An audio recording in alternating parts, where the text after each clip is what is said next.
Nah, hari ini yang kita cermati adalah bagaimana gerakan sosial media. Nah, bagaimana gerakan sosial media menjadi bagian penting untuk kemudian diviralkan, dimasifkan supaya kemudian calon presiden yang kita sedang dorong sebagai bakal calon ini kemudian diperhitungkan dalam survei-survei, elektabilitasnya biar tinggi dengan cara memviralkan di media sosial dan seterusnya. Fine, nggak ada masalah dilakukan itu oleh mereka-mereka yang memang menjadi pendukung. Tetapi menjadi tidak menarik ketika kemudian dalam posisi-posisi tertentu kemudian tersebar berita-berita atau informasi-informasi yang menurut saya adalah informasi yang sesat. Informasi yang sesat itu bagaimana? Informasi yang sesat itu taruh kata kemudian membuat penyampaian bahwa kalau kamu tidak aktif dalam gerakan ini maka kemudian kamu akan dievaluasi kontrak kerjanya karena saya yang punya hak untuk mengevaluasi.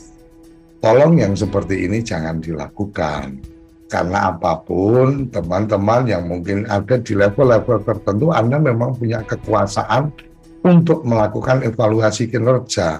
Tetapi evaluasi kinerja ini terkait dengan tugas pokok fungsinya. Mendukung gerakan-gerakan yang sedang Anda lakukan di luar tugas pokok fungsi itu nggak boleh menjadi catatan intimidatif terhadap teman-teman yang lain. Kira-kira seperti itu. Kalau kemudian seorang pendamping profesional sedang mengembangkan umpamanya satu kegiatan, jangankan bicara politik, non politik saja, sedang mengembangkan satu gerakan koperasi, kemudian menggalang menggalang banyak orang jadi anggota. Kemudian teman pendamping profesional menyampaikan bahwa teman-teman di bawah saya atau dalam wilayah saya, kalau Anda tidak bergabung di koperasi ini, maka saya akan evaluasi kontraknya. No, itu tidak menarik, itu tidak baik, itu tidak tepat. Kenapa? Karena bagian yang sedang Anda kerjakan bukan bagian dari tupoksi yang ada di dalam tugas kontrak kerja. Jadi ini yang mungkin perlu kami ingatkan, saya ingatkan, dan saya bertanggung jawab penuh atas apapun yang saya sampaikan pada pagi hari ini. Jadi janganlah melakukan hal yang seperti itu, karena ini akan menjadi kontraproduktif. Teman-teman menjadi tidak nyaman dalam bekerja dan seterusnya, dan itu ada dalam kode etik di kontrak yang ada. Dalam peraturan Menteri 40 sudah jelas tentang apa-apa yang dilarang. Bahkan kami juga mendapatkan informasi awal. Jadi hati-hati kerabat desa, teman-teman pekerja, pendamping profesional. Hari ini malaikat pencatat peristiwa itu begitu nyata.